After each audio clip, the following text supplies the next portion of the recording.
Welcome to Sravani's media. రాజకీయాల్లో కొందరికి బాగా పాపులారిటీ వస్తుంది.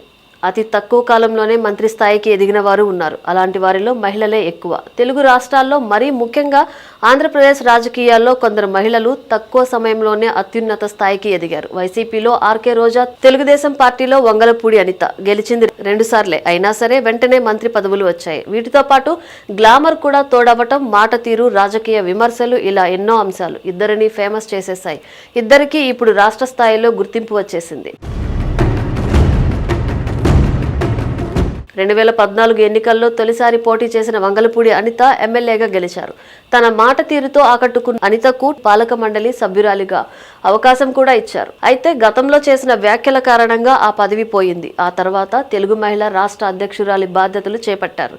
వైసీపీ నేతలకు టార్గెట్ గా మారారు. ట్రోలింగ్ కు గురయ్యారు. అయినా సరే వెనక్కి తగ్గలేదు. ధీటుగా పోరాడారు. 5 ఏళ్ల పాటు కేసులు, మాటలు తట్టుకున్నారు. 2024 ఎన్నికల్లో 2వసారి గెలిచారు. ఆ వెంటనే కీలకమైన హోం మంత్రిత్వ శాఖ బాధ్యతలు చేపట్టారు. ఇటు పార్టీ పదవులు, అటు హోంశాఖ విధులతో మేడం బాగా బిజీ అయిపోయారు.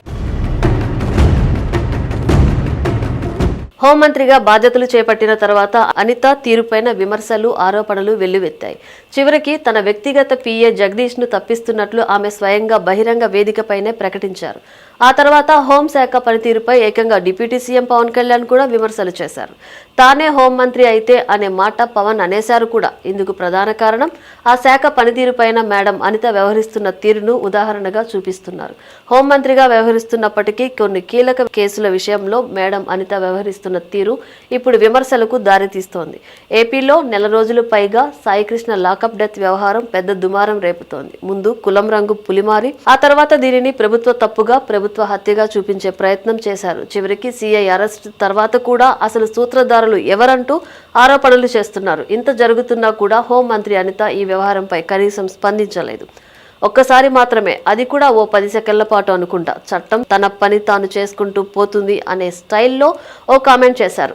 ఆ తర్వాత ఈ వ్యవహారంపై ప్రతిపక్షాలకు కౌంటర్ ఇచ్చేలా హోంశాఖ తరపున ఎలాంటి ప్రకటన, వివరణ చేయలేదు. రాజకీయ విమర్శలకు కేర్ ఆఫ్ అడ్రస్ గా మారిన అనిత జగన్ అండ్కో పైన పదే విమర్శలు చేస్తున్నారు కూడా. కానీ ఆమె శాఖ పైన, పోలీసుల పనితీరు పైన వస్తున్న విమర్శలకు మాత్రం మేడం వివరణ ఇవ్వటం లేదు. కనీసం చెక్ పెట్టే ప్రయత్నం కూడా చేయటం లేదు.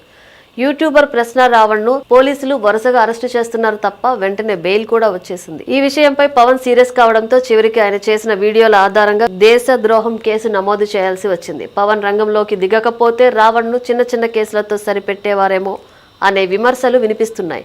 హోంశాఖపై ఇన్ని విమర్శలు వస్తున్నా సరే మేడం అనిత గారు మాత్రం కనీసం స్పందించడం లేదు. ఎందుకని అనేది ఇప్పుడు $1 మిలియన్ ప్రశ్న.